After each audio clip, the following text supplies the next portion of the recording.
السلام علیکم. تاسو پر هر یم نن غواړم چې د دې ځوان په باره کې معلومات درکړم. دا ځوان څوک دی او ولې د دوبۍ پولیسو ورته 50,000 درهم انعام ورکړ. که غواړئ چې پوه سئ ویډیو تر پایه پورې وګورئ او درسره لایک او شیر یې کړئ. که مو زموږ چینل نه وي سبسکرایب کړی زموږ چینل درسره سبسکرایب کړئ او په څنګ کې د ګنټۍ نښان ووهئ. دا ځوان په دوبۍ کې یو پښتون افغان مسافر دی.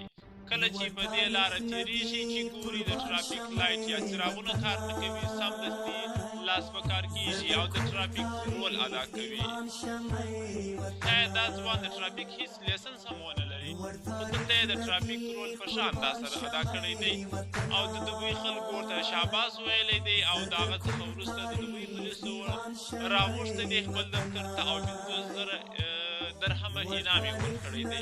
که چیرې هر څوک دغسې په یو ټولنه کې خپل کردار ادا کړي هغه ټولنه به پرمخ وي. دا نه معنا چې زه خو اوس که دې ځوان ته وګورو دا خو نه ټرافیک دی او نه هم د ټرافیک لیسنس شاید ولري خو دلته یې یو ډېر ښه رول ادا کړی دی خلکو ته یې خدمت کړی دی او شاید که داسې دی نه وای ټرافیکي پیښې رامنځته سوي وای. دلته که تاسو وینئ څراغونه هلته ټوله لګېږي.